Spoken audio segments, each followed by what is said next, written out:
NGO scorecards have become a real business risk factor.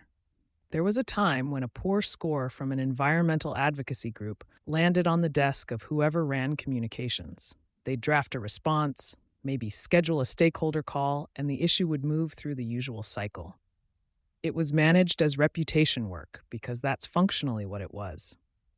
That's not where these scorecards land anymore. The organizations publishing environmental performance rankings, CDP, As You Sow, Sierra Club, Ceres, and a growing number of sector-specific watchdogs have built enough methodological credibility and institutional reach that their outputs are now being read by people making financial decisions. Investors use them, insurers reference them, large buyers embed them in supplier evaluation criteria. What started as advocacy has over time become infrastructure. How the audience changed, understanding why this matters requires understanding who's reading these reports now versus 5 years ago.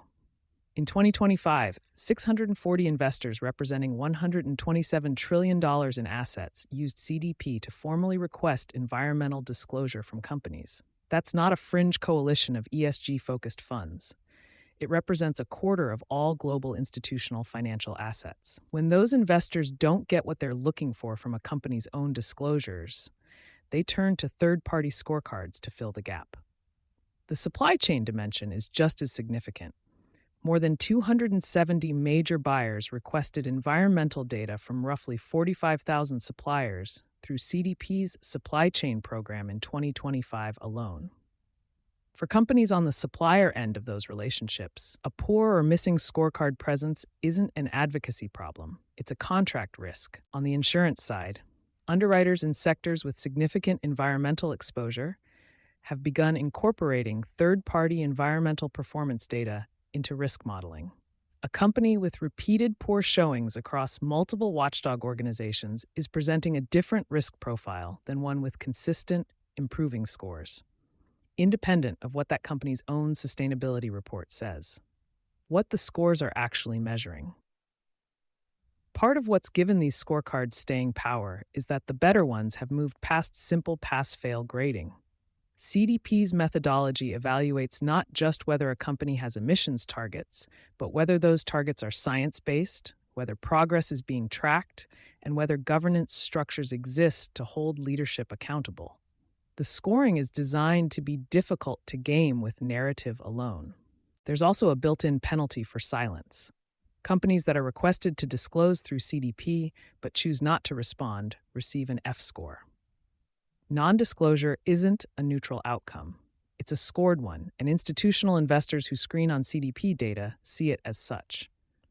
That's a meaningful shift from earlier iterations of environmental ranking, which critics correctly identified as too easily influenced by disclosure volume rather than actual performance. The methodologies still have weaknesses, and scores can diverge significantly across organizations measuring similar things. But the direction of travel has been toward more rigor, more third-party verification, and less reliance on self-reported data. For companies that have historically managed their scorecard exposure through selective disclosure, that trend has real implications. Choosing what to report and what to leave out is less effective as a strategy when agencies are supplementing company data with independent sources, where companies are getting caught.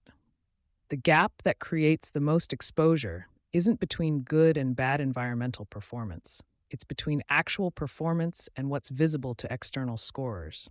Companies with genuinely strong operational records sometimes score poorly because their data isn't flowing through the right channels, because they haven't engaged with disclosure platforms directly, or because a single controversy flag from an unrelated issue is suppressing an otherwise solid profile.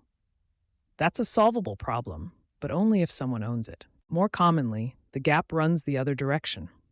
Companies that have been active disclosers without proportionate operational improvement have built profiles that look credible in their own reporting, but show stress fractures when cross-referenced against third-party data. Investors and buyers who use multiple inputs are increasingly able to identify that discrepancy. When they do, the follow-up questions are harder than the original scorecard conversation ever was.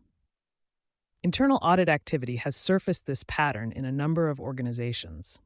Sustainability teams that haven't tracked how their company appears across major third party scoring platforms are often surprised when someone finally runs the analysis by how much variability exists between self assessment and external perception.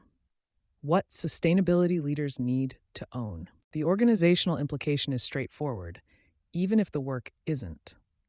Sustainability leadership needs to understand not just how the company is performing, but how that performance is being seen and scored by the organizations whose outputs now feed to investor, insurer, and buyer decisions.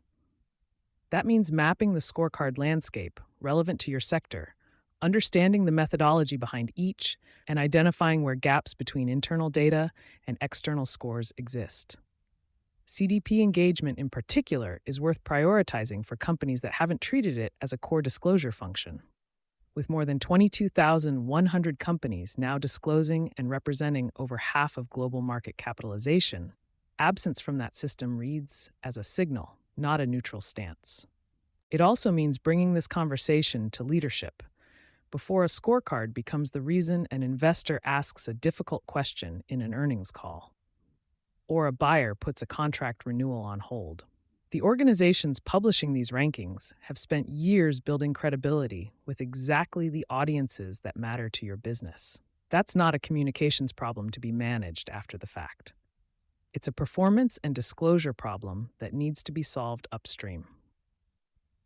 You've been listening to Sustainability Soundbites by Environment and Energy Leader.